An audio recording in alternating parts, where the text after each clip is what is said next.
Hello dear student, my name is Vikas Soni IP और आप सब बच्चों का बहुत बहुत स्वागत करता हूं इस प्यारे से यूट्यूब चैनल पे जिसका नाम है आईपी क्लासेस। तो इस यूट्यूब चैनल पे हम पढ़ रहे हैं फिजिक्स फॉर डिफेंस एग्जाम।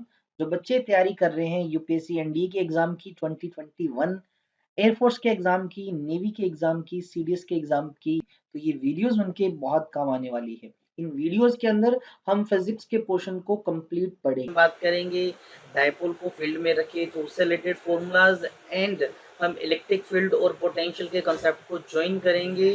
कुछ फॉर्मूले ऐसे जो दोनों के लिए होंगे, कुछ ऐसे शेप होंगे जिनकी इलेक्ट्रिक फील्ड के फॉर्मूला भी होंगे और पोटेंशियल के फॉर्मूला भी होंगे। डायरेक्ट फॉर्मूलाज पे जाएंगे, कंपेयर करेंगे, याद करने के तरीके सीखेंगे। तो ज़्यादा देर ना करते हुए वीडियो को करते हैं start. Electric dipole in uniform field, इसका मतलब कि अगर हम एक इलेक्ट्रिक डाइपोल को यूनिफॉर्म इलेक्ट्रिक फील्ड में रख दें। Uniform electric field last video में बता चुका हूँ, आपको याद होगा। ऐसा फील्ड जिसके अंदर हर जगह हर पॉइंट पर इलेक्ट्रिक फील्ड की वैल्यू बराबर हो, हर जगह इक्वल फोर्स लगे, इस तरह के फील्ड को यूनिफॉर्म फील्ड कहा जाता है। तो आप देख सकते हैं, तो मैंने इस तरह से पैरेलल लाइंस बना दी यूनिफॉर्म फील्ड के लिए। तो इस तरफ इलेक्ट्रिक फील्ड बना दिया। आपको पता होगा इलेक्ट्रिक फील्ड पॉजिटिव से बाहर की तरफ जाता है, यानी आप कंसीडर कर सकते हैं कि इधर कोई पॉजिटिव चार्ज है और हमेशा माइनस की तरफ जाता है। आप कंसीडर कर सकते हैं कि इधर क्या होगा, नेगेटिव होगा। अब आपको अकॉर्डिंग टू सिचुएशन क्या कहा कि इस फील्ड के अंदर एक डायपोल को रखा हुआ है, एक डायपोल रखा हुआ है, तो मैंने क्या माना, ये डायपोल का नेगेटिव वाला चार्ज है और ये डायपोल का पॉजिटिव वाला चार्ज है। ठीक है, आपसे पूछा गया कि फील्ड में जब डायपोल को रखते हो तो क्या होता है इसके साथ। अब एक चीज बताइए, ये जो प्लस वाला है डायपोल का ही तो पार्ट है, तो इस प्लस की वजह से ये प्लस रिपेल हुआ, या माइनस की वजह से अट्रैक्ट हुआ, तो इस पॉजिटिव पे इधर की तरफ फोर्स लगा, इधर की तरफ फोर्स लगा, है ना। और इस माइनस पे किधर की तरफ फोर्स लगेगा, इधर तरफ पीछे की तरफ फोर्स लगेगा। वैल्यू में कितनी होंगी। अब मैं आपको बोल रहा हूँ कि अगर फील्ड कैसा है, फील्ड कैसा बेटा, यूनिफॉर्म फील्ड है। ऐसा फील्ड है यूनिफॉर्म फील्ड, तो हर जगह फोर्स बराबर होगा। यहाँ पर जितना फोर्स लगेगा इस चार्ज पे, अगर मैं उसको F लिखता हूँ, ये भी उतना ही होगा। बस अपोजिट डायरेक्शन है तो नेगेटिव का लिख लो। तो मैं आपसे पूछूं भी, इस केस के अंदर आप मुझे बताएं कि टोटल फोर्स कितना होगा। टोटल फोर्स लेकिन सर एक प्लस का F फोर्स लग रहा है, देख लीजिए प्लस पे, और एक नेगेटिव F लग रहा है माइनस वाले पे, टोटल फोर्स कितना हुआ, 0। एक इंपॉर्टेंट रिजल्ट याद रखना, इंपॉर्टेंट रिजल्ट, क्योंकि जो एनडीए के प्रीवियस एग्जाम में इसी तरह से क्वेश्चन एक पूछा गया था, बस इलेक्ट्रिक डायपोल की जगह मैग्नेट के बारे में था, लेकिन कंसेप्ट बिल्कुल इसके जैसा कि उसको भी रखते तो दो फोर्स लगते इस तरह से ही। अब टोटल फोर्स 0 का मतलब क्या होता है, ध्यान देना, टोटल फोर्स 0 हो, अगर नेट फोर्स 0 हो, इसका मतलब कि वो स्ट्रेट लाइन मोशन नहीं करेगा, वो ट्रांसलेटरी मोशन नहीं करेगा। No translatory motion, no translatory motion. ये जो डाइपोल है ये ट्रांसलेटरी मोशन नहीं करेगा। अब देखें ये डाइपोल है, जैसे इस तरह से, अब एक फोर्स इधर की तरफ लग रहा है और एक फोर्स इधर की तरफ लग रहा है ना, तो ये स्ट्रेट लाइन मोशन नहीं करेगा, ना तो ये इधर जाएगा, ना ही नीचे की तरफ जाएगा, ना इधर ना इधर। तो ये करेगा क्या, जब भी दो फोर्स लग रहे हो और दोनों अलग अलग लाइंस पे, देखें इसका लाइन ये है, ये इस लाइन के ऊपर कहीं लग रहा है और ये इस लाइन के ऊपर लग रहा है, जब दो फोर्स किसी लाइन ऑफ एक्शन पे लग रहे होते हैं तो उसकी वजह से जो ऑब्जेक्ट है वो रोटेट करता है, और रोटेट करेगा तब फोर्स का कंसेप्ट नहीं आएगा, इसका कंसेप्ट आएगा बेटा टॉर्क का, इसका कंसेप्ट आएगा टॉर्क का। और इसका जो टॉर्क का फॉर्मूला होता है वो होता है P, यानी इसका जो डायपोल मोमेंट नेगेटिव से पॉजिटिव आपको पता है, ठीक है, into electric field E into sine of theta. अभी थीटा एंगल किसके बीच में है, देखिए P ऊपर की तरफ है, E इधर है, तो इनके बीच का ये जो एंगल है ये थीटा है। तो आपको ये फॉर्मूला याद रखना है कि जब आप एक इलेक्ट्रिक डायपोल को यूनिफॉर्म फील्ड में रख देते हो तो वो रोटेट करता है, ध्यान देना यूनिफॉर्म फील्ड है तो उस पर नेट फोर्स नहीं है, इसका मतलब उसका स्ट्रेट लाइन मोशन नहीं होगा, लेकिन दोनों फोर्स अलग अलग लाइंस पे, जिसकी वजह से वो ऑब्जेक्ट रोटेट करेगा। रोटेट करेगा तो इस टर्निंग इफेक्ट को, टॉर्क को कैसे कैलकुलेट करेंगे, उसका फॉर्मूला आपको पता होना चाहिए, PE into sine theta, PE into sine theta, ये होता है टॉर्क का फॉर्मूला। समझ गए होंगे। चलिए अब इस टॉर्क की वैल्यू कब ज्यादा होगी कब कम होगी इस पे चर्चा कर लेते हैं। पहला केस देखिए, मैं आपको बोलता हूँ थीटा 0 डिग्री है। 0 डिग्री का मतलब कि इलेक्ट्रिक फील्ड अगर मैं इस तरह से बना रहा हूँ तो डायपोल भी उसी के अलोंग है, ये डायपोल भी उसी के अलोंग है, P भी उधर की तरफ है, E भी उधर की तरफ है, तो दोनों के बीच का एंगल कितना हुआ, थीटा जीरो हुआ तो टॉर्क क्या आएगा बेटा, PE sine of zero, sine zero आपको पता है जीरो होता है, तो टॉर्क की वैल्यू जीरो आएगी। यानी इस केस में इस पी पे, इस डायपोल पे कोई भी फोर्स नहीं लगेगा, ना रोटेशन वाला ना ट्रांसलेटरी वाला, ये रोटेट भी नहीं करेगा, तो टॉर्क जीरो है, एज इट इज पड़ा रहेगा बेटा। इस कंडीशन को स्टेबल इक्विलिब्रियम भी कहा जाता है, स्टेबल इक्विलिब्रियम। हालांकि पोटेंशियल एनर्जी के बेसिस पे भी इसको एक्सप्लेन करते हैं, स्टेबल इक्विलिब्रियम। दूसरा नंबर केस देखें कि अगर आपको कहा जाए थीटा 180 डिग्री है, 180 डिग्री का मतलब कि इलेक्ट्रिक फील्ड अगर मैं इस तरह से बना देता हूं और डायपोल है वो इसके बिल्कुल अपोजिट इस तरह से रखा हुआ है। देखिए डायपोल मोमेंट P और इलेक्ट्रिक फील्ड E, इन दोनों के बीच का एंगल, अब E तो इधर की तरफ है, P इधर है, तो इनके बीच का एंगल ये कितना हुआ बेटा, 180 डिग्री हुआ, अपोजिट तो है।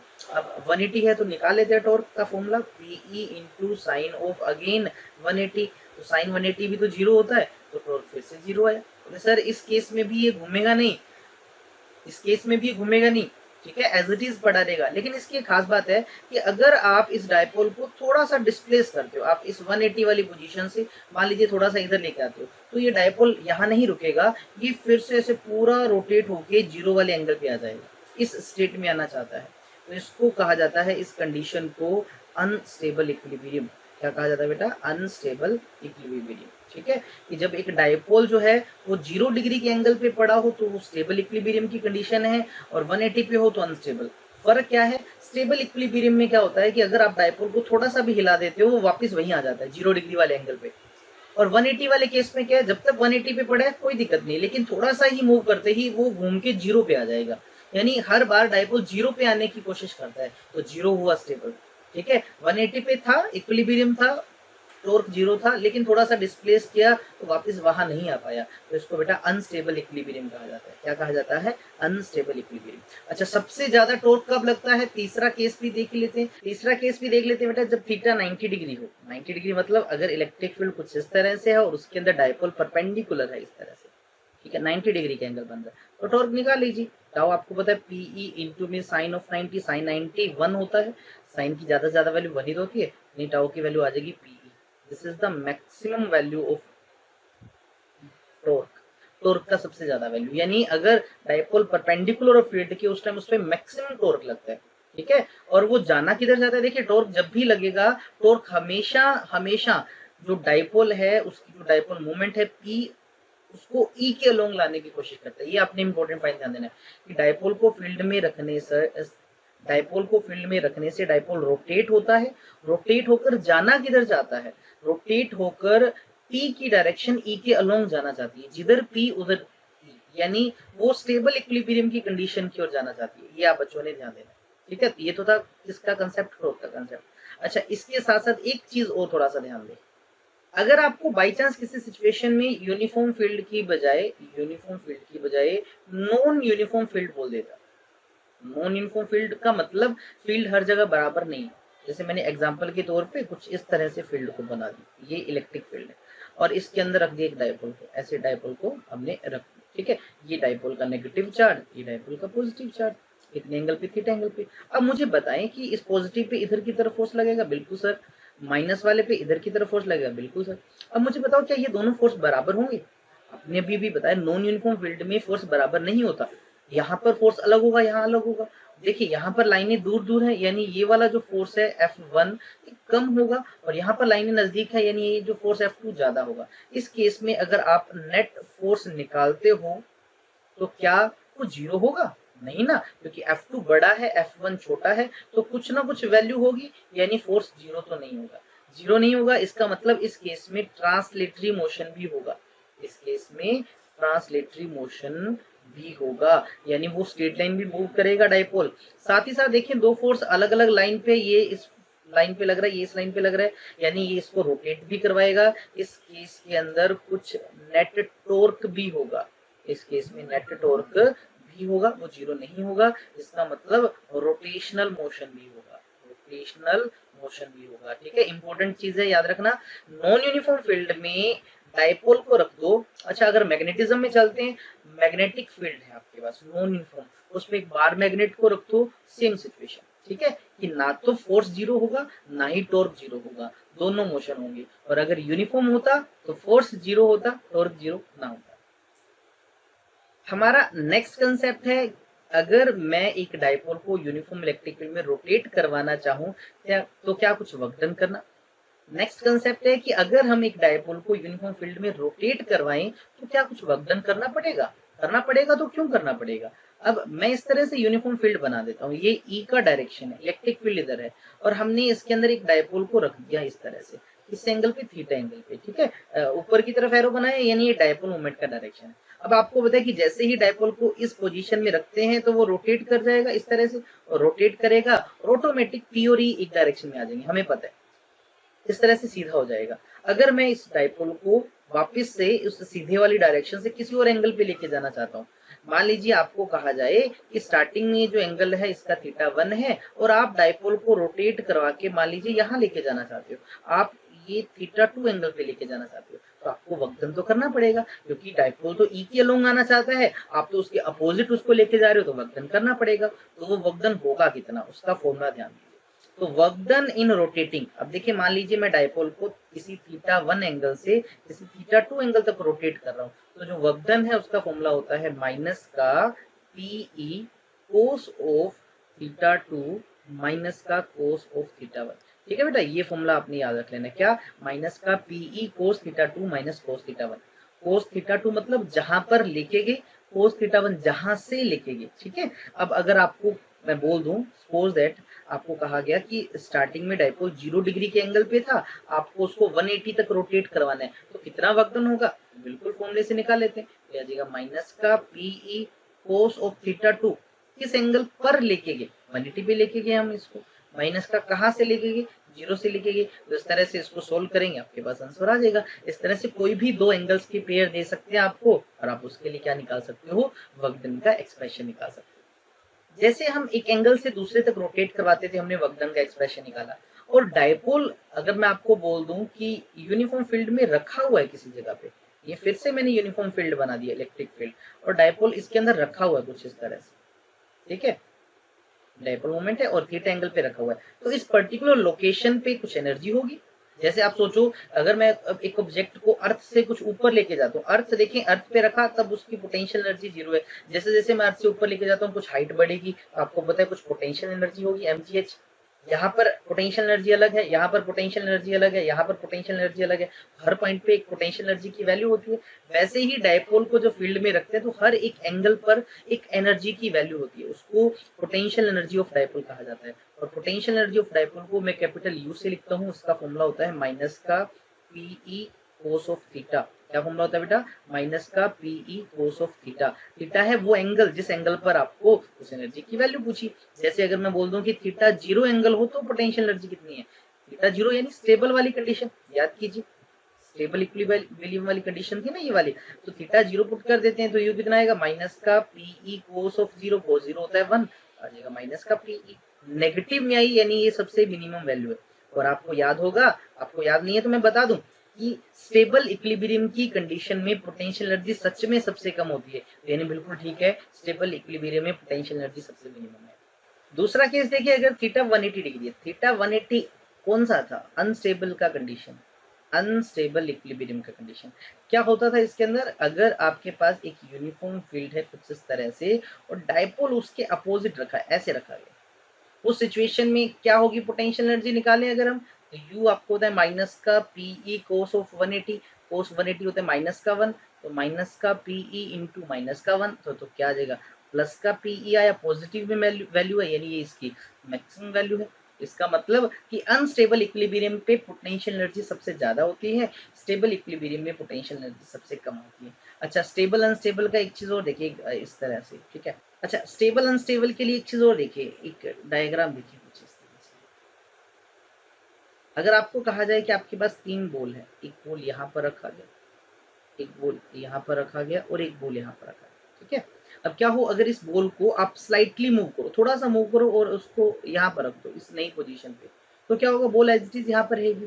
तो इस तरह के इक्विलिब्रियम को कहा जाता है न्यूट्रल इक्विलिब्रियम। क्या कहा जाता है बेटा, न्यूट्रल इक्विलिब्रियम। अच्छा, और इस बॉल को मैं स्लाइटली डिस्प्लेस करके इसको यहाँ पर रखूँ, या फिर इधर की तरफ स्लाइटली डिस्प्लेस करके यहाँ पर रखूं, तो क्या होगा, बॉल घूम फिर के वापस यहीं आ जाएगी। तो इस तरह के इक्विलिब्रियम को कहा जाता है स्टेबल इक्विलिब्रियम। क्या कहा जाता है बेटा, स्टेबल। और इस बॉल को अगर स्लाइटली डिस्प्लेस करके यहाँ रखूं या फिर स्लाइटली डिस्प्लेस करके यहाँ रखूं तो क्या ये ऊपर रहेगा, तो ऊपर वापस नहीं आएगा। तो इस तरह के इक्विलिब्रियम को अनस्टेबल इक्विलिब्रियम कहा जाता है। क्या कहा जाता है, अनस्टेबल। ये 3 तरह के इक्विलिब्रियम में इंपॉर्टेंट है इस तरह के टॉपिक्स, ठीक है। एक प्रीवियस ईयर में एक क्वेश्चन आया था कुछ इस तरह से कि एक रोड है और एक रोड के ऊपर ऐसे बॉल को रखा हुआ है, ठीक है, और बॉल को रखा हुआ है, बताओ ये किस तरह का इक्विलिब्रियम है। अब मुझे बताओ, जब तक बॉल इसके ऊपर है कोई दिक्कत नहीं, लेकिन बॉल थोड़ी सी भी डिस्प्लेस हो, इधर हो या इधर हो, क्या वो वापस इसके ऊपर आ जाएगी, नहीं आएगी ना। तो मुझे पहचान के बताओ कि इनमें से कौन सा इक्विलिब्रियम है। आपने कमेंट बॉक्स में इसका आंसर लिखना है। ये क्वेश्चन आया हुआ है एनडीए के प्रीवियस एग्जाम में इसी से रिलेटेड। एरिया वेक्टर का कंसेप्ट क्या है, एरिया तो सर एक स्केलर क्वांटिटी होती है, लेकिन हमें इसको वेक्टर बनाना पड़ेगा। क्या करना पड़ेगा, वेक्टर बनाना पड़ेगा। अब जैसे ये मेरे पास एक प्लेट है, आप देख सकते हैं इस तरह से एक प्लेट है, इसका कुछ एरिया है। अगर इसके ठीक परपेंडिकुलर, इसकी परपेंडिकुलर हम क्या करते हैं, सिर्फ एक डायरेक्शन को बना दे और उसको मैंने लिख दिया एन कैप। क्या लिख दिया बेटा, एन कैप। तो एरिया का कुछ मैग्नीट्यूड तो पहले से था, ये देख लीजिए वैल्यू थी, साथ में आपने क्या किया, उसके परपेंडिकुलर एक यूनिट वेक्टर बना दिया। तो इसी यूनिट वेक्टर को इस एरिया की डायरेक्शन बोलेंगे, इसी यूनिट वेक्टर को इस एरिया की डायरेक्शन बोलेंगे। और एरिया वेक्टर को रिप्रेजेंट कैसे कर देंगे, कि जो एरिया वेक्टर है वो क्या है, उसका मैग्नीट्यूड तो ए है और उसकी डायरेक्शन क्या है, एन कैप, ठीक है। इस तरह से आप एरिया को एरिया वेक्टर बना देंगे। तो किसी भी एरिया की डायरेक्शन क्या बना सकते हैं, जैसे एक स्फीयर देखें, स्फीयर पे मैंने एक छोटा सा पार्ट लिया, इसका एरिया बनाना है तो नॉर्मली आउटवर्ड, नॉर्मली आउटवर्ड। अगर मैं बोल दूं आपके पास एक इस तरह से बॉक्स है, एक इस तरह से बॉक्स है, तो इसका एरिया वेक्टर क्या होगा, देखिए। अब इसकी तो हर साइड का एरिया अलग होगा, देखिए ऊपर वाली साइड को अगर आप देखते हो, इस साइड को देखते हो, तो इसका एरिया वेक्टर अगर मैं बनाऊं तो ठीक इसके परपेंडिकुलर आउटवर्ड ये रहा। अगर मैं इस साइड की बात करूं, ये वाली साइड जो साइड वाली, इसका एरिया वेक्टर बनाना चाहूँ, इसका एरिया वेक्टर ये बना दिया। नीचे वाली साइड का एरिया वेक्टर ये रहा, इसका एरिया वेक्टर ये रहा। किसी भी सरफेस का आप एरिया वेक्टर बना सकते हैं, ठीक उससे परपेंडिकुलर आउटवर्ड बना दीजिए। अब मैं आपको बोलता हूँ, आपके पास एक सर्कुलर प्लेट है, इस तरह से सर्कुलर प्लेट है, इसका एरिया वेक्टर क्या होगा, अगर आप इसको ऊपर साइड से देख रहे हो तो इसका एरिया वेक्टर ये बना दिया, अगर नीचे से देख रहे हो इसका एरिया वेक्टर ये बना दिया। और लिखते किससे, एन कैप से, ठीक है। किसी भी एरिया को जो कि स्केलर क्वांटिटी आप वेक्टर बना सकते हो, कैसे बना सकते हो, उसके साथ एक डायरेक्शन लगा दो। डायरेक्शन कौन सी, ठीक उसके परपेंडिकुलर, ठीक उसके परपेंडिकुलर, ठीक है। ये एरिया वेक्टर की डायरेक्शन होती है। अब क्यों बताया एरिया वेक्टर, क्योंकि हमारा जो नेक्स्ट कंसेप्ट है इलेक्ट्रिक फ्लक्स का कंसेप्ट, उस पर ये काम आता है, इसलिए मैंने आपको बता दिया। अब नेक्स्ट कंसेप्ट इलेक्ट्रिक फ्लक्स का, ठीक है। इलेक्ट्रिक फ्लक्स क्या होता है, तो उसको समझे, किसी भी एरिया में से कितनी इलेक्ट्रिक फील्ड लाइंस पास हो रही है, किसी एरिया में से कितनी इलेक्ट्रिक फील्ड लाइंस पास हो रही हैं, वो भी नॉर्मली। नॉर्मली मतलब अगर मैं आपको बोल दूं कि ये एक प्लेट है और इसका ये डायरेक्शन है, एरिया का डायरेक्शन अभी भी सिखाया आपको, इसका डायरेक्शन है, ठीक है। अब मैं आपको बोलता हूँ कि इसमें इलेक्ट्रिक फील्ड ऐसे जा रहा है, इलेक्ट्रिक फील्ड क्या कर रहा है, इस तरह से टेढ़ा जा रहा है, इलेक्ट्रिक फील्ड की डायरेक्शन है। बोलेंगे सर इलेक्ट्रिक फील्ड जो है वो थीटा एंगल पे, इस एन कैप के साथ, यानी इस एरिया के जो डायरेक्शन है उसके अलोंग नहीं जा रहा। तो अभी अभी मैंने डेफिनेशन बोला, इलेक्ट्रिक फ्लक्स है क्या, वो इलेक्ट्रिक फील्ड लाइंस जो कि एन कैप के अलोंग हो, वो इलेक्ट्रिक फील्ड लाइंस जो एन कैप के अलोंग हो, उसी को इलेक्ट्रिक फ्लक्स कहा जाता है। और इसका जो सिंबल होता है, इस तरह से सर्कल बनाया, उसके बीच में एक लाइन खींची, इलेक्ट्रिक फ्लक्स है तो यहाँ लिख दिया ई।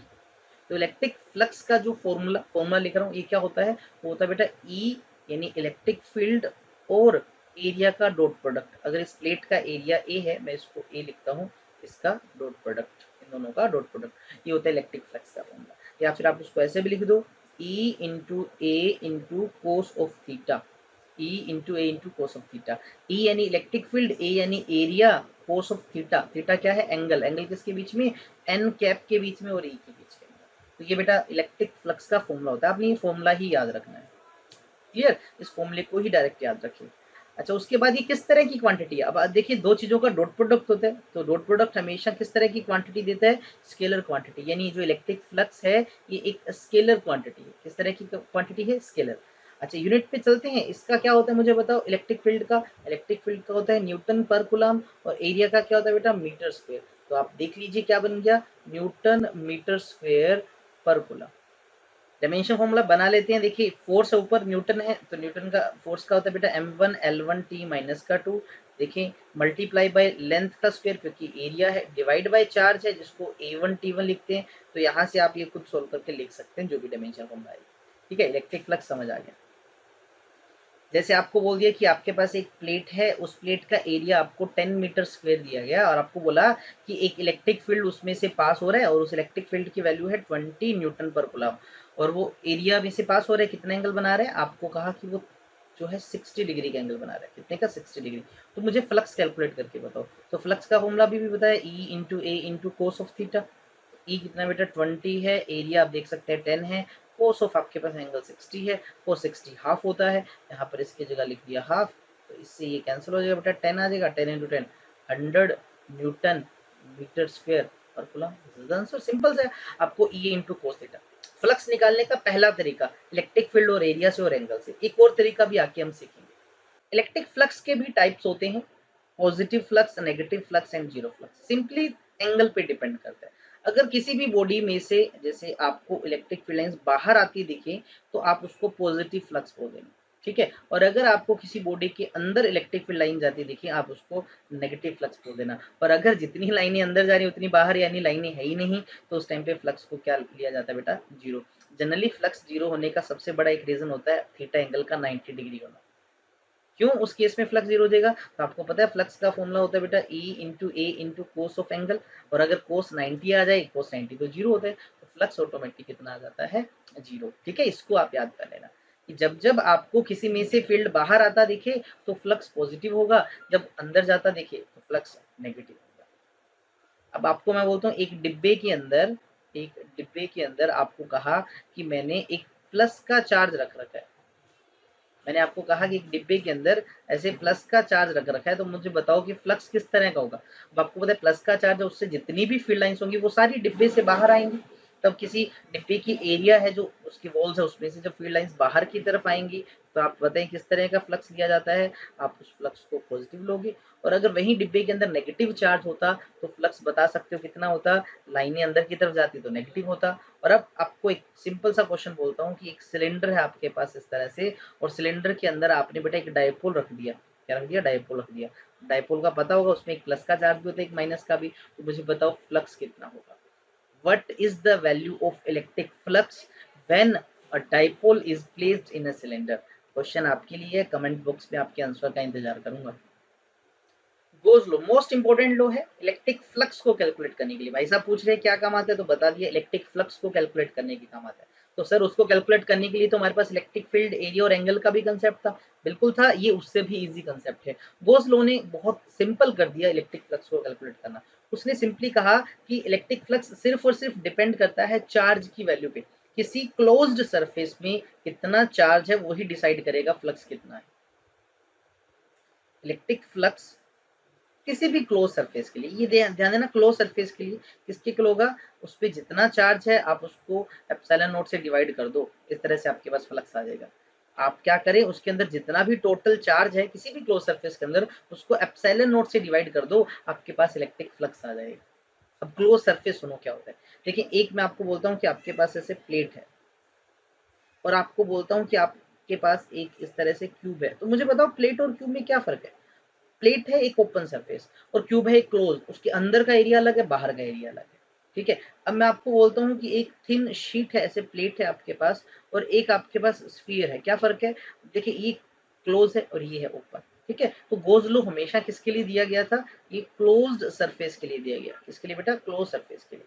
और ये जो लिखा मैंने कि the total flux is equals to total charge divide by epsilon naught, इसी को गोज लॉ कहा गया। टोटल चार्ज उस सरफेस के अंदर का, ठीक है, डिवाइड बाय एप्सिलॉन नॉट। अगर वैक्यूम है तो एप्सिलॉन नॉट, और अगर वैक्यूम के अलावा कोई मीडियम है तो यहाँ एप्सिलॉन लगा देना आप, ठीक है। ये एक्सप्रेशन है, आप लिख सकते हैं इस तरह से। मोस्ट इंपोर्टेंट है कि फ्लक्स को सिर्फ और सिर्फ कैलकुलेट करने के लिए आपके पास चार्ज का होना जरूरी है। किसका होना जरूरी है, चार्ज का। अब इसको करेंगे एग्जाम्पल से। आपको कहा इस तरह से आपके पास एक सरफेस है, इसमें प्लस का 2 कूलम चार्ज है, तो इसका फ्लक्स निकालें। बहुत ही आसान है, फ्लक्स निकालना है तो charge by epsilon not, charge है 2 डिवाइड बाय एप्सिलॉन नॉट, इस तरह से आ गया आंसर। अच्छा ये है सरफेस ए। अब मैं आपको बोलता हूँ कि आपके पास एक सरफेस और है बी और यहाँ पर चार्ज रखा है फिर से 2 कूलम का, तो मुझे बताओ कि फ्लक्स कितना होगा बी सरफेस पे से, मतलब ये जो बाहर वाला सरफेस है इसका फ्लक्स। तो आपको पता है फ्लक्स का फॉर्मूला टोटल चार्ज जो उसके अंदर है। अब ये जो बी वाला सरफेस है ये तो बड़े वाला है, इसके अंदर टोटल चार्ज कितना है, ये 2 भी है ये 2 भी है, तो टोटल चार्ज कितना हो बेटा 4 डिवाइड बाय एप्सिलॉन नॉट। तो इस तरह से आप फ्लक्स निकाल सकते हो। तो फ्लक्स को निकालने के लिए सिर्फ चार्ज की वैल्यू चाहिए। अब एक क्वेश्चन और, आपके पास एक सिलेंडर है, सिलेंडर में एक डाइपोल रख दिया आपने, इसमें एक माइनस का चार्ज है, इसमें एक प्लस का चार्ज है, तो फ्लक्स बता दीजिए, इससे भी निकाल सकते हैं। अब एक प्लस एक माइनस टोटल चार्ज कितना, zero, zero by epsilon not, zero ही तो हुआ, तो फ्लक्स कितना आ जाएगा, जीरो। यानी इलेक्ट्रिक फ्लक्स को निकालने के लिए चार्ज की वैल्यू का पता होना जरूरी। ठीक है, पहला केस ये। दूसरा केस देखें, क्या electric flux shape of the body depend करता है, बॉडी किस शेप की है इस पे डिपेंड करेगा। अगर आपको बोल दूं एक आपके पास स्फीयर है, क्लोज है, एक आपके पास क्यूब है, आपके पास एक सिलेंडर है, और क्या किया मैंने, तीनों के अंदर सेम चार्ज को रख दिया, इसके अंदर भी प्लस का क्यू चार्ज, इसके अंदर भी प्लस का क्यू चार्ज, इसके अंदर भी प्लस का क्यू चार्ज, तो मुझे बताओ पहले का फ्लक्स कितना होगा। According to Gauss law flux होता है क्यू बाय एप्सिलॉन नॉट, जितना चार्ज है डिवाइड बाय एप्सिलॉन नॉट, इसका भी क्या होगा, क्यू बाय एप्सिलॉन नॉट, इसका भी बेटा क्या होगा, Q by epsilon not. It mean charge सिर्फ और सिर्फ डिसाइड करता है फ्लक्स को, शेप डिसाइड नहीं करता, शेप पे डिपेंड नहीं करता, नॉट डिपेंड। ठीक है, शेप कैसा भी हो, फ्लक्स की वैल्यू सिर्फ चार्ज पे डिपेंड करती है। अगर आपको बोल दूं एक स्फीयर है, उसके अंदर चार्ज रखा था क्यू नॉट, अब आपने क्या किया, स्फीयर की रेडियस को डबल कर दिया, तो मुझे बताओ अब फ्लक्स कितना होगा, फ्लक्स उतना ही रहेगा, क्योंकि शेप पे डिपेंड नहीं करता। फ्लक्स के लिए सिर्फ चार्ज जो अंदर प्रेजेंट है वो होना हमें चाहिए। जैसे आपको कहा कि एक सरफेस है, क्लोज सरफेस, उसकी रेडियस को डबल कर दिया, उसके साइज को कम कर दिया, ज्यादा कर दिया, तो फ्लक्स की वैल्यू पे क्या इफेक्ट पड़ेगा, there is no effect on the flux, because flux does not depend upon the shape of object. तीसरा इंपॉर्टेंट एग्जांपल देखिए, इलेक्ट्रिक फील्ड का कंसेप्ट। आपको जैसे एक इस तरह से क्यूब दिया बेटा, ठीक है, और आपको क्या कहा कि इस क्यूब को आपने एक यूनिफॉर्म फील्ड में रख रखा है, इसमें रख रखा है एक इस तरह से यूनिफॉर्म फील्ड के अंदर, ऐसे ना इलेक्ट्रिक फील्ड ऐसे जा रहा है, तो मुझे बताओ टोटल फ्लक्स कितना होगा। अब जरा ध्यान दिए इस केस के अंदर, जितना इलेक्ट्रिक फील्ड इधर से एंटर कर रहा है उतना बाहर निकल रहा है। अब आपको पता है एंटरिंग फ्लक्स को नेगेटिव लिया जाता है और जो बाहर जा रहा है उसको पॉजिटिव लिया जाता है, यानी इस केस में जितना नेगेटिव फ्लक्स उतना पॉजिटिव, तो टोटल फ्लक्स कितना होगा, जीरो। इससे एक और इंपॉर्टेंट रिजल्ट पता लगा कि अगर आपके पास कोई भी क्लोज सरफेस है, आप उसको यूनिफॉर्म फील्ड के अंदर रख दो, एक क्लोज सरफेस को यूनिफॉर्म फील्ड के अंदर रख दो, तो जितनी लाइनें अंदर एंटर करेंगी उतनी तो बाहर जाएंगी, तो उस केस में जो फ्लक्स होगा वो कितना होगा बेटा, वो फ्लक्स जो होगा वो जीरो होगा। और अगर यही सेम केस मैं आपको बोलता हूँ, यही सेम क्यूब है, लेकिन आपने इस बार उसको एक नॉन यूनिफॉर्म फील्ड के अंदर रख रखा है, नॉन यूनिफॉर्म फील्ड मतलब कि जैसे ये इस तरह से इलेक्ट्रिक फील्ड, ठीक है, इस तरह का, तो इस केस में कुछ इलेक्ट्रिक फ्लक्स आपको मिल सकता है। ठीक है, क्योंकि इस बार यूनिफॉर्म नहीं है, जितना फील्ड इस पहली साइड को मिल रहा है उतना दूसरी साइड को नहीं मिलेगा, जितना एंट्रिंग होगा शायद उतना लिविंग ना हो, तो इस तरह से आप इसका आंसर निकाल सकते हैं। ठीक है, एक और एग्जांपल्स देखें इलेक्ट्रिक फ्लक्स की। आपको जैसे एग्जाम्पल से समझिए इसको, आप एग्जाम्पल से ही समझ लीजिए इसको। ठीक है, आपको कहा गया कि एक स्फीयर है ऐसे पूरा, उसके अंदर चार्ज है क्यू, तो इसका फ्लक्स आपको पता है sir Q by epsilon not. अब आपको बोलता हूँ ये जो स्फीयर है ये आधा है ऐसे, और चार्ज यहाँ पर रखा है, तो मुझे बताओ इसका फ्लक्स। तो पहली बात, फ्लक्स जो होता है हमेशा कैलकुलेट करते हैं हम क्लोज सरफेस के लिए, तो इसको बना दिया क्लोज, तो मैंने क्या माना कि ये इस तरह से बन जाता है क्लोज। अगर ये सरफेस क्लोज होता है ऐसे पूरा होता, तो फ्लक्स कितना होता है, क्यू बाय एप्सिलॉन नॉट, लेकिन क्वेश्चन में तो हमें आधा दे रखा है, तो फ्लक्स भी कितना हो जाएगा बेटा, आधा हो जाएगा, यानी इस केस में जो फ्लक्स होगा वो होगा half of Q by epsilon not. ठीक है, एक और एग्जांपल देखें, एग्जांपल नंबर 2। आपको बोल दिया कि एक इस तरह से बॉक्स है, क्या है, इस तरह से बॉक्स आपको दे रखा है। ठीक है, आपको कहा गया कि इस बॉक्स के ठीक अंदर चार्ज है, तो आपको पता है flux Q by epsilon not होता है। अब मैंने आपको बोला कि चार्ज यहाँ पर है, इसकी एक साइड के ऊपर है, बॉक्स की एक साइड के ऊपर यहाँ पर चार्ज रखा है क्यू, तो मुझे फ्लक्स बताओ इस डिब्बे के अंदर से। अब आपको पता है गॉस थ्योरम लगाने के लिए तो क्लोज सरफेस होना चाहिए, लेकिन ये क्लोज नहीं है, तो क्या करूं, अगर मैं इमेजिन करूं एक बॉक्स और है जो इसके साथ में ऐसे रखा हुआ है, तो अगर मैं उस दूसरे इमेजिनरी बॉक्स को उसके साथ रखता हूं, तो क्या ये चार्ज अब अंदर आ जाएगा क्लोज सरफेस के, बिल्कुल हाँ, यानी इन दोनों में से जो फ्लक्स होगा वो होगा क्यू बाय एप्सिलॉन नॉट, इन दोनों डिब्बों में से, लेकिन हमें तो इस एक का पूछा है, तो क्या कर दें बेटा, इसका हाफ कर देंगे, क्या कर देंगे, हाफ, इस तरह से फ्लक्स आ जाएगा। और अगर मैं बोल दूं कि इस डिब्बे के अंदर कितने साइड हैं, 6 साइड हैं, हर एक साइड का बताओ, इस अकेली साइड का फ्लक्स बताओ, अब डिब्बे की 6 साइडों में चार्ज एक साइड पे है, ध्यान देना, चार्ज जिस साइड पे हो उसका फ्लक्स 0 मानना है आपने, ठीक है। अब इस साइड का तो 0 है, अब कितनी साइडें बची डिब्बे की, 5 बची, तो हर एक साइड का निकालना है, तो क्या करोगे, इसको आप 5 से डिवाइड कर दोगे 1/5 से, तो आपके पास हर एक साइड का भी इस तरह से फ्लक्स आ जाएगा। एक एग्जाम्पल और देखें, एग्जाम्पल नंबर 3 मान लीजिए, फिर से आपके पास एक बॉक्स दे रखा है, इस तरह से एक डिब्बा दे दिया आपको, और आपको कहा इस डिब्बे के इस कॉर्नर पर एक चार्ज रखा है, तो मुझे ये बताना है कि इस पूरे डिब्बे में से फ्लक्स कितना होगा। अब फिर से इमेजिन करना है, जस्ट इमेजिनेशन, कि चार्ज यहाँ पर है, हमें उसको क्लोज सरफेस के अंदर लाना है, कितने मुझे डिब्बे और मानने पड़ेंगे, आपको मानना पड़ेगा एक डिब्बा पीछे है इस तरह से, है ना, और 2 इस तरफ मानने पड़ेंगे बेटा आपको, 2 डिब्बे इधर की तरफ मानने पड़ेंगे, अभी भी क्लोज नहीं क्योंकि ये तो ऊपर दिख रहा है, 4 डिब्बे और ऊपर मानने पड़ेंगे, यानी टोटल जब 8 बॉक्स हो जाएंगे तब जाके flux Q by epsilon not होगा, क्लोज के लिए तो ये होता है, और हमें तो एक डिब्बे का पूछा है, तो क्या कर दें, इसका 1/8 कर दें, तो आपके पास इस तरह से फ्लक्स आ जाता है, ठीक है बेटा, तो आप इस तरह से फ्लक्स को कैलकुलेट कर सकते हैं। गोस थ्योरम का एप्लीकेशन, एप्लीकेशन मीन टू से गोस थ्योरम की हेल्प से हम अलग अलग शेप के ऑब्जेक्ट के लिए इलेक्ट्रिक फील्ड का फॉर्मूला बनाते हैं। हमें फॉर्मूला ड्राइव तो नहीं करना, हमें पता होना चाहिए। सबसे पहले लीनियर वायर, अगर आपके पास एक वायर है और उस पे यूनिफॉर्मली चार्ज डिस्ट्रीब्यूटेड है, और आपको कहा गया कि उस वायर से कोई एक पॉइंट है, जैसे ये पॉइंट है, और जिसका जो लोकेशन है, डिस्टेंस है, वो आर है, तो आपको उस आर पॉइंट पे फील्ड का फॉर्मूला चाहिए। तो फील्ड का जो फॉर्मूला होता है बेटा, वो होता है E is equals to lambda, lambda होता है linear charge density, charge per unit length, ठीक है, divide by 2 pi epsilon naught into R. तो ये इलेक्ट्रिक फील्ड का फॉर्मूला होता है किसके लिए बेटा, एक लाइन चार्ज के लिए। अच्छा, इसको थोड़ा सा सिंपल लिखता हूँ के की टर्म में, तो के यानी के की वैल्यू पता होगा 1/4 epsilon naught, 1/4 pi epsilon naught 2 lambda divide by R. यही फॉर्मूला कुछ इस तरह से कन्वर्ट हो जाता है, इसी को आप ऐसे भी लिख सकते हो अगर के की टर्म में लिखना है। क्या, एक लीनियर चार्ज, एक वायर के पास कोई पॉइंट है, उसकी वजह से फील्ड का फॉर्मूला। सर हमारी ये क्या काम है, देखिए जनरली क्वेश्चन इनसे बनते हैं फॉर्मूला बेस्ड, आपसे पूछ लिया जाए कि वायर के ऊपर अगर वो पॉइंट है तो फील्ड कितना होगा, वायर से इतनी दूर है उसको ज्यादा दूर लेके जाए तो फील्ड कितना होगा। अब इस फॉर्मूले में देखिए ई जो है वो आर के इनवर्सली है, यानी जैसे जैसे वायर से दूर जाओगे फील्ड कम होगा, जैसे जैसे वायर के नजदीक आओगे फील्ड ज्यादा होगा। और साथ ही साथ आप क्या देख रहे हो कि अगर आर की वैल्यू 0 है, वायर के ऊपर है, तो समथिंग बाय 0 इंफिनिटी, फील्ड सबसे ज्यादा होता है वायर के ऊपर। दूसरा सिचुएशन क्या, होलो स्फीयर, आपके पास एक स्फीयर है, होलो है, लेकिन चार्ज है, उसके सरफेस पे ऐसे यूनिफॉर्म चार्ज दे रखा है, आपको इसकी वजह से फील्ड निकालना है। तो ये मैं आगे आपको लिखवाऊंगा पोटेंशियल और इसके कंपैरिजन में, अभी यही नहीं बताऊंगा। सिमिलरली सॉलिड स्फीयर का ये भी हम आगे करेंगे कि अगर जो चार्ज है पूरा अंदर यूनिफॉर्मली डिस्ट्रीब्यूट है, यानी ये जो हमारे पास स्फीयर है इस बार नॉन कंडक्टिंग है और सॉलिड है भरा हुआ, तो इनके डेरिवेशन पोटेंशियल के साथ कंपेयर करेंगे, इसलिए मैं आपको यहाँ नहीं बता रहा। नेक्स्ट है थिन प्लेट, आपके पास एक थिन शीट हो, इस तरह से एक प्लेट हो, प्लस का चार्ज भी हो सकता है, माइनस का भी हो सकता है, ठीक है, इसकी वजह से हमें फील्ड बताना है किसी पॉइंट पर, तो इसके पास ये मान लीजिए कोई पॉइंट है, उससे आर डिस्टेंस पे, तो इसकी वजह से जो इलेक्ट्रिक फील्ड का फॉर्मूला होता है वो होता है बेटा सिग्मा बाय 2 एप्सिलॉन नॉट। क्या फॉर्मूला होता है, सिग्मा बाय 2 एप्सिलॉन नॉट।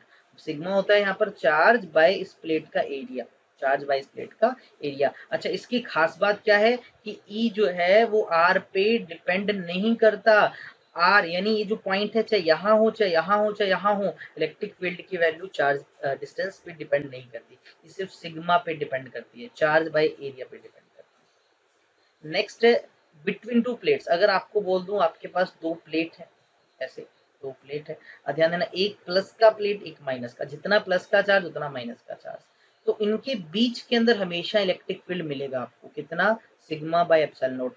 इसके लेफ्ट हैंड साइड में फील्ड 0 होगा, इसके राइट हैंड साइड के अंदर भी फील्ड 0 होगा।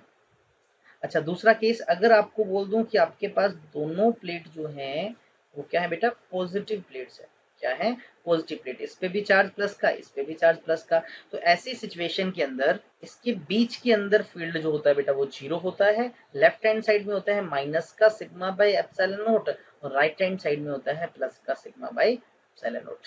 एंड तीसरा केस, अगर आपके पास दोनों प्लेट जो है बेटा वो नेगेटिव की हो, दोनों पे माइनस का चार्ज है, पैरेलल रखी हुई है, तो इनके बीच में फील्ड 0 होगा, इधर की तरफ नेगेटिव ऑफ एप्सिलॉन नॉट होगा, सिग्मा एप्सिलॉन नॉट, और इधर हो जाएगा प्लस का सिग्मा बाय एप्सिलॉन नॉट, मतलब इस प्लस वाले के जस्ट रेसिप्रोकल केस कर दिया। और इन सब में ये सबसे ज्यादा इंपॉर्टेंट है, दो पैरेलल प्लेट के बीच में फील्ड होता है, लेफ्ट हैंड साइड और राइट हैंड साइड में नहीं होता। कितना होता है बीच के अंदर? Sigma by epsilon not. बस आपको यही याद रखना है। और पोजीशन पे डिपेंड कर ही नहीं रहा, यहाँ आर नहीं है तो प्लेट के बीच में कोई भी पॉइंट डिसाइड कर लो, ये कहीं पर भी फील्ड यूनिफॉर्म ही मिलेगा। अब नेक्स्ट हमारा कंसेप्ट है इलेक्ट्रिक पोटेंशियल का कंसेप्ट। जैसे किसी चार्ज की फील्ड को समझने के लिए इलेक्ट्रिक फील्ड इंटेंसिटी का कंसेप्ट था, अब हम पढ़ेंगे इलेक्ट्रिक पोटेंशियल। क्या है इलेक्ट्रिक पोटेंशियल? सबसे पहले उसको समझे। अब मैं आपको बोलता हूँ, आपके पास एक चार्ज है, ऐसे एक सोर्स चार्ज है, तो आपको पता है इसका अपना एक फील्ड होगा और उस फील्ड के अंदर कोई पॉइंट ए है। और मैं आपको बोल दूं आपके पास एक छोटा सा चार्ज है, बहुत दूर इन्फिनिटी पे रखा हुआ है, और आप उस चार्ज को इन्फिनिटी से इस ए पॉइंट तक लेके आते हो। चार्ज को let us suppose Q note है, उस टेस्ट चार्ज को इन्फिनिटी से इस ए पॉइंट पे लेके आते हो, तो आपको कुछ वर्क डन करना पड़ेगा। बिल्कुल करना पड़ेगा, क्योंकि ये प्लस का होगा तो आपको पता है उस प्लस को रिपेल करेगा, तो आपको लाने के लिए कुछ वर्क डन करना पड़ेगा। तो उसी वर्क डन को ठीक है, वर्क डन चार्ज को इन्फिनिटी से किसी पॉइंट, सपोज दैट इस ए पॉइंट पे लेके आ रहे हैं, work done from infinity two point A, किसको लाने के लिए? क्यू नोट को लाने के लिए, जो कि हमने इसी को बेटा क्या कहा जाता है? पोटेंशियल। और ये पोटेंशियल कहाँ का होगा? पॉइंट ए का। क्या होता है electric potential? Work done in bringing a unit positive charge from infinity to a point is known as electric potential at that point. अगर आपको ए पॉइंट का पोटेंशियल पूछा गया है तो वर्क डन क्या होगा? इन्फिनिटी से ए तक लाने का, और डिवाइड बाय जिस चार्ज को आप लेके आ रहे हो। ठीक है बेटा, ये होता है इलेक्ट्रिक पोटेंशियल का आपके पास फॉर्मूला। देन आता है ये किस तरह की क्वांटिटी है? तो इलेक्ट्रिक पोटेंशियल एक स्केलर क्वांटिटी है, क्योंकि इसमें हम वर्क डन कर रहे हैं, वर्क डन जूल में होता है जनरली, और वो एक स्केलर क्वांटिटी है, और चार्ज भी एक स्केलर क्वांटिटी है। तो आपका जो इलेक्ट्रिक पोटेंशियल होता है बेटा, वो भी क्या होता है? Scalar quantity. अब बात आती है इसकी यूनिट की, तो जनरली वर्क डन होता है जूल के अंदर और चार्ज होता है कूलाम के अंदर, तो बना जूल पर कूलाम, और इसी को हम वोल्ट भी बोल देते हैं बेटा। क्या बोल देते हैं? वोल्ट, कैपिटल वी से लिखते हैं। फिर आता है इसका डायमेंशन फॉर्मूला, तो जूल एनर्जी का है तो उसका बेटा होता है m1l2t माइनस का 2 डिवाइड बाय चार्ज, जिसका होता है a1t1। आप आगे खुद समझदार हैं, इसको थोड़ा सा सिंपल लिखना है और आप इसका डायमेंशन फॉर्मूला लिख लेंगे इसका इलेक्ट्रिक पोटेंशियल का। इलेक्ट्रिक पोटेंशियल डिफरेंस क्या है? पोटेंशियल था किसी एक पॉइंट के लिए, है ना, अब पोटेंशियल डिफरेंस दो के लिए। जैसे फिर से मैंने एक सोर्स चार्ज बना लिया, इसके पास कोई एक पॉइंट ए बना लिया, इस बार पॉइंट बी बना लिया। लास्ट केस में क्या कहा था कि इन्फिनिटी से किसी पॉइंट तक। तो अगर मैं बोलूं आप एक चार्ज को जैसे बी से ए लेके आते हो, तो वर्क डन तो यहाँ से यहाँ भी करना होगा आपको, है ना, इस चार्ज को लाने के लिए। तो उस वर्क डन जो आप कहाँ से कहाँ बी से ए लाने में कर रहे हो, किसको? एक टेस्ट चार्ज क्यू नोट को। इसी को क्या कहा जाता है बेटा? इसी को कहा जाता है पोटेंशियल डिफरेंस। क्या कहा जाता है? Potential difference.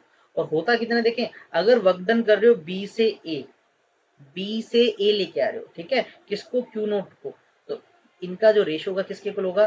बाद वाले का पोटेंशियल जहां पर लेके आए माइनस जहां से लेके आए। ये एक इंपॉर्टेंट फॉर्मूला है, ठीक है, work done divide by charge is equal to potential difference. तो ये वाला फॉर्मूला याद रख लेना। वर्क डन देखें बी से ए, किसको लाए? क्यू नोट को, किसके इक्वल होगा? पोटेंशियल डिफरेंस के, ए का पोटेंशियल माइनस बी का पोटेंशियल। इससे जुड़ा क्वेश्चन कई बार आपके एग्जाम में पूछा है। अभी इसके जस्ट अगला जो टॉपिक है उसके अंदर उस एग्जाम्पल को भी देख लेंगे। अभी जब मैंने आपको पोटेंशियल डिफरेंस का कंसेप्ट बताया तो वर्क डन करते थे। वर्क डन एक्चुअल में होता क्या? वर्क डन को ही हम पोटेंशियल एनर्जी बोल देते हैं, वर्क डन को ही जस्ट हम एनर्जी बोल सकते हैं, ठीक है। अब आप सोचें कि मेरे पास एक पॉइंट ए है, एक पॉइंट बी है, ये किसी फील्ड में है, और आप क्या कर रहे हो? एक चार्ज को बी से ए लेके आ रहे हो, ठीक है, तो वर्क डन करेंगे उसको बी से ए लाने में, किस चार्ज को? क्यू नोट को। तो अभी अभी फॉर्मूला बताया कि work done from B to A आप क्यू नोट को लाने के लिए करते हो, किसके लिए होता है बेटा? वो होता है पोटेंशियल ए का माइनस पोटेंशियल बी का। तो यहाँ से पूछूं कि वर्क डन का फॉर्मूला क्या बना, तो वर्क डन का फॉर्मूला बना चार्ज मल्टीप्लाई बाय पोटेंशियल का डिफरेंस। ये तो फॉर्मूला बना, मल्टीप्लाई में चला गया। और वर्क डन क्या है? यही तो है क्या बेटा? एनर्जी। इसको मैं ई से लिख दूं या फिर किसे लिख दूं? यू से लिख दूं। तो एनर्जी का फॉर्मूला और वर्क डन का फॉर्मूला क्या आया? Charge into potential difference. अब सर इसका एग्जांपल बताएं हमें।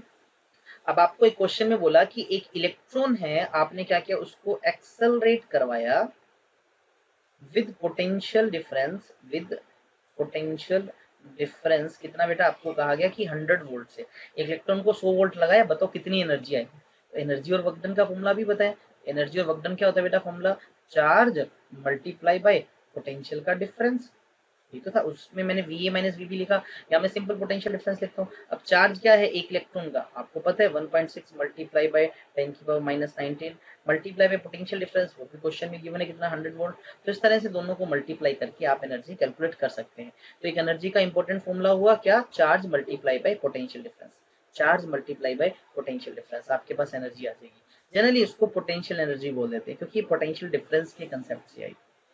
Relation between E and V, electric field and potential, देखिए इसके बीच का जो रिलेशन होता है वो होता है E is equals to minus का negative dv by D R, ये इसके बीच का एग्जैक्ट रिलेशन है। अच्छा, इस dv by D R potential में change with respect to distance, इस चीज को हम पोटेंशियल ग्रेडियंट बोलते हैं बेटा। क्या बोलते हैं, पोटेंशियल ग्रेडियंट, पोटेंशियल ग्रेडियंट, ठीक है। तो इलेक्ट्रिक फील्ड का हुआ negative of potential gradient, negative of potential gradient. अब नेगेटिव का मतलब क्या है कि जिस तरफ ई बढ़ता है, जिधर मान लीजिए इधर ई की डायरेक्शन है, ठीक है, इधर ई की डायरेक्शन है, तो उधर पोटेंशियल की वैल्यू क्या होगी, डिक्रीज होगी। क्या, along E value of V decreases, negative का ये मतलब, ठीक है। जैसे एक प्लस का चार्ज मैंने बना दिया, आपको पता है इलेक्ट्रिक फील्ड की डायरेक्शन इससे बाहर की तरफ होगी, इधर की तरफ। तो अगर आप इस इलेक्ट्रिक फील्ड के अलोंग इधर की तरफ जाते हो तो v की वैल्यू धीरे धीरे क्या होती रहेगी, डिक्रीज होती रहेगी, इसी का मतलब होता है। जनरली देखिए इसको सिंपल लिखना हो, अगर आप इसको ऐसे भी लिख सकते हो, E is equal to potential difference by distance, ऐसे भी लिखा जा सकता है। इसी से एक बहुत फेमस यूनिट आता है, पोटेंशियल का यूनिट आपको पता है वोल्ट होता है बेटा, और डिस्टेंस का क्या होता है, मीटर। तो इससे इलेक्ट्रिक फील्ड का एक यूनिट बना वोल्ट पर मीटर। तो इलेक्ट्रिक फील्ड मैंने बताया था पहले भी वोल्ट पर मीटर में लिखा जा सकता है, तो इसलिए लिखा जा सकता है। तो ये था हमारी आज की वीडियो का कंसेप्ट बेटा। अगली वीडियो के अंदर हम इलेक्ट्रिक पोटेंशियल और इलेक्ट्रिक फील्ड के कंपैरिजन के फॉर्मूले लिखेंगे, जस्ट 5-1 मिनट का वो कंसेप्ट है। देन हम इलेक्ट्रिक कैपेसिटेंस का कंसेप्ट भी स्टार्ट करेंगे और कल की वीडियो में उसको भी खत्म कर देंगे, यानी इलेक्ट्रोस्टैटिक्स का जो क्वेश्चन है वो हमारी कल वाली वीडियो में खत्म हो जाएगा। देन हम नेक्स्ट कंसेप्ट स्टार्ट करेंगे। अगर आपको आज का ये वीडियो पसंद आए तो इसको लाइक करना मत भूलना, चैनल को सब्सक्राइब करके जाएं और अपने दोस्तों को भी शेयर करें। तो मिलते हैं नेक्स्ट वीडियो के अंदर, तब तक स्टे सेफ, स्टे हैप्पी, जय हिंद, जय भारत।